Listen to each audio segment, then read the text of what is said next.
It seems like it was only yesterday when OPPO launched the Reno15 series in the Philippines. I mean, it was only launched in January, but now its successor is finally here, the new Reno16 series. Specifically for this video, we'll be looking at the new entry-level version of the OPPO Reno16 lineup, the Reno16F. While it is the base spec Reno16 model, it's not exactly the most affordable nowadays, especially compared to the outgoing Reno15F. But then again, smartphones aren't cheap these days to begin with. But still, what does the OPPO Reno16F offer and how does it compare to other smartphones in the same price range?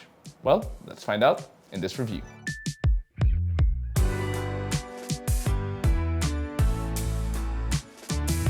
First, let's talk about the design of the OPPO Reno16F. And at first glance, it looks like OPPO didn't change much. It still features the same design language with a square camera island on the upper left corner of the back panel. Even the layout of the cameras are similar too. However, the big change is that the OPPO Reno16F now features a true triple rear camera system, which we'll talk about in a bit. As for the rest of the design, it's very much unchanged. The dimensions are nearly identical and the phone still feels very ergonomic to hold with one hand. The same goes for the weight of the phone. The volume rocker and power button are still located on the right side of the phone, while the left side gets a new snap key, which allows users to quickly access apps of their choice. At the bottom, there's a USB-C port, dual SIM card slot that doubles as a micro SD slot, and one of two loudspeakers. At the top, there's another loudspeaker and the secondary microphone. Our review unit is in the pop white colorway, which helps make the phone look clean and premium. There's also a subtle planet-like styling cue, which I'm personally not the biggest fan of, but I'm sure others will have a different opinion. Users can also choose between Twilight Violet, which also has the planet motif, and a more subtle dream purple color. But no doubt, this planet-like styling or cosmic-like styling will help make the phone stand out, and not to mention, some might find it very appealing. But in addition to its unique styling, it's still well protected from the elements featuring an IP68, 69, and 69K rating for dust and water resistance. With that, this phone can take a plunge in water or the pool and it will be fine. Of course, as always, salt water is an entirely different issue, so be sure to stay away from that. As for the display, the OPPO Reno16F features a full HD plus 6.57-inch screen with an AMOLED panel, 120Hz refresh rate, and up to 1400 nits peak brightness. Sounds familiar? Well, that's because the display appears to be a carryover from the Reno15F. Now, nothing wrong about that. The display of the Reno15F was good. And this being an AMOLED, it features vivid colors, deep blacks, and great viewing angles.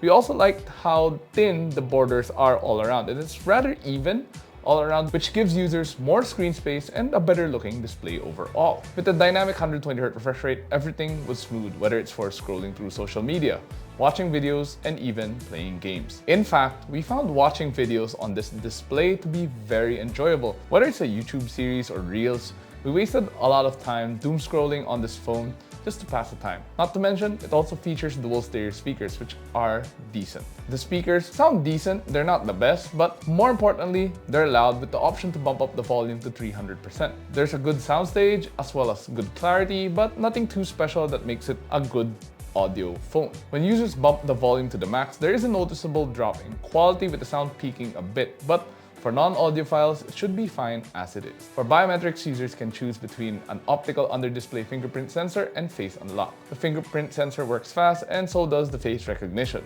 With that, just choose which one suits you best. Moving on to one of the biggest upgrades OPPO made to the Reno16F are the cameras. It now features, again, a true triple rear camera setup featuring a 50 megapixel main, 50 megapixel telephoto, and an 8 megapixel ultra-wide. At the front, there's a 50 megapixel camera for selfies. In real-world use with the 50 megapixel telephoto paired with the 50 megapixel main means it now makes the cameras of the Reno16F more capable in a lot more scenarios. The images are sharp and vivid, and not to mention very detailed, whether users stay in the 1x zoom or even go up to 5 times zoom. In fact, the differences between the two are barely noticeable, at least in well-lit environments. It's not until we go beyond 5 times zoom does the quality start to drop, but again, that's to be expected.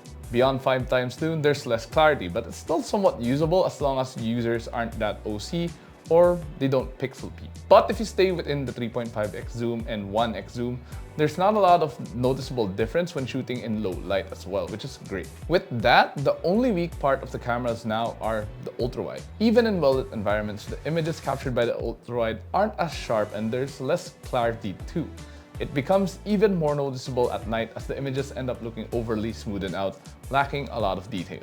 Now when it comes to video, it's quite similar to what we saw in the images. The Reno16F can capture video up to 4K at 30 FPS. There's also an ultra steady mode, which fortunately works even at 4K. With that, we were able to capture non-shaky footage with this phone, and with the results being more or less similar to what we saw in the images. The only downside is that the telephoto doesn't seem to be available when shooting in 4K. We noticed that when we zoom in at 4K, the video becomes grainy and loses detail, but other than that, it works decently both in well-lit environments and at night.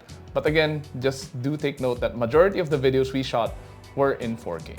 But aside from the quality of the images and the video, something worth noting is that the camera sometimes lags when zooming in and out while we were in photo mode. Now do note that we did shoot this review before the official launch of the phone here in the Philippines, so it could be just some bugs. And more importantly, it didn't really affect the quality of the images and videos as you saw through the gallery. Underneath this cosmic back panel, the OPPO Reno16F now packs a new MediaTek Dimensity 7300 Energy chipset. Our review unit comes with 8GB of RAM and 128GB of UFS 3.1 storage. If storage is lacking, which it does lack, users can expand it further via the micro SD card slot. It's a big change considering the outgoing Reno15F featured a Snapdragon chipset. Aside from that, when it comes to the performance, there is a rather decent boost in performance. It's more than adequate for getting work done, browsing social media, and other productivity tasks. Even if we leave apps running in the background, we could quickly switch between them and pick up from where we left off. However, gaming is an entirely different issue.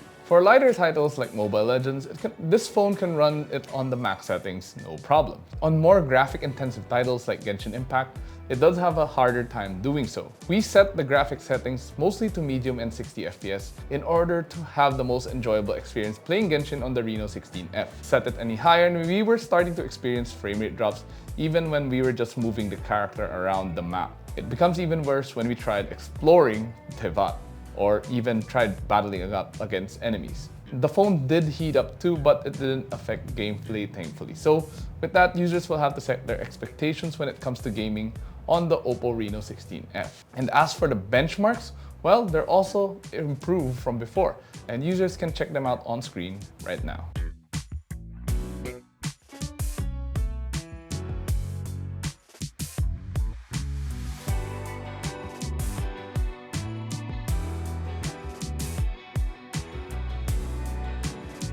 For software, the OPPO Reno16F runs on ColorOS 16 based on Android 16. There are a bunch of customization options available, allowing users to fully personalize the phone to their liking. If you've ever used a newer OPPO smartphone before, it will feel very much the same. It still features OPPO AI, albeit a more simplified version, featuring AI Writer, AI Translate, and AI Voice Scribe, perfect for those who are lazy to write things down and instead just rely on transcribing. There's also an AI editor in the gallery for those who want to clean up images. Of course, it still features Gemini for those who prefer using that to look up everything. But what we need to talk about is the new Snap Key and what it can do. It's similar to the action button on newer iPhones, and users can remap it to whatever function they want to open. So at least, whether you want AI or camera or whatever, you can easily map it to the new Snap Key. Now, unfortunately, there's still a lot of bloatware on this phone, which makes the main menu feel quite cluttered. And users will have to manually clean it up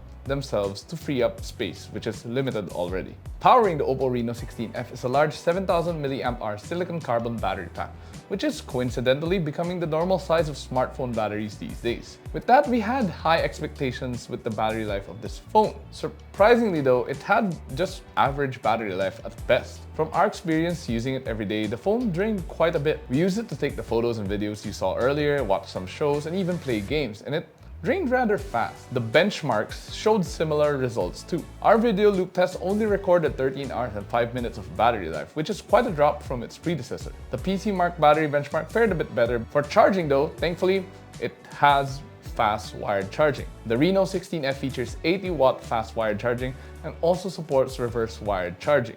No wireless charging though, unfortunately. In terms of connectivity, the Reno16F supports Wi-Fi 6, Bluetooth 5.4, GPS, NFC, and 5G. Again, unfortunately, no eSIM support is available.